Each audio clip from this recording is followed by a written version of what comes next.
नमस्कार दोस्तों। भोजपुरी तो मतलब ऐसी भाषा जिसे रस हमेशा छलकता रहता है, छलकता हमरो जवनिया ए राजा।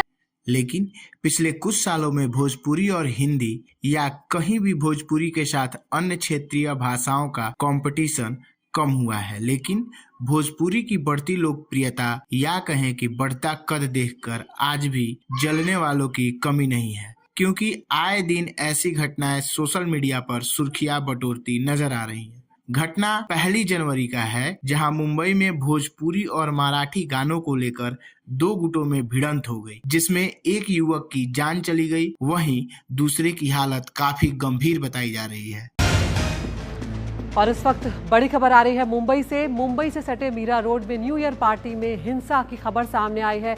दो गुटों में मराठी गाने या भोजपुरी गाने बजाने को लेकर ऐसा विवाद हुआ कि वो हिंसक झड़प में बदल गया और इतनी हिंसा हुई लाठी डंडों से, रॉड से, कि एक व्यक्ति की यहाँ पर मौत हो गई है। ये घटना लगभग 6 दिन पहले की है, जहां बिहार में अब साउथ हो या बॉलीवुड के जितने भी बड़े सेलिब्रिटीज हैं अपने फिल्मों का प्रमोशन करने आ रहे हैं, जिससे उनकी कमाई और मोटी हो। वहीं दूसरी तरफ कुछ लोगों की मानसिकता बहुत ही छोटी है। आज दुनिया के हर कोने में बिहारी और उनकी संस्कृति निवास कर रही है।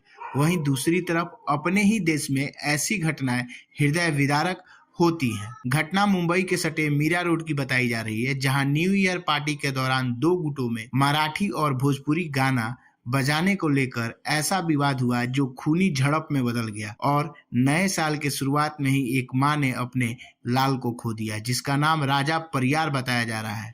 वहीं विपुल राय नाम का युवक, जिसकी हालत अभी भी गंभीर बनी हुई है। ऐसे मीरा रोड पुलिस ने एफआईआर दर्ज कर लिया है और मामले की जांच शुरू कर दिया गया है। तो चलिए मिलते हैं एक नए वीडियो में किसी नए टॉपिक के साथ। लेकिन इसके साथ एक यही संदेश है कि हमें अपने भोजपुरी हो या कोई भी भाषा हो उसका सम्मान करना चाहिए और इस तरीके के कृत्यों से हमेशा दूर रहना चाहिए। धन्यवाद।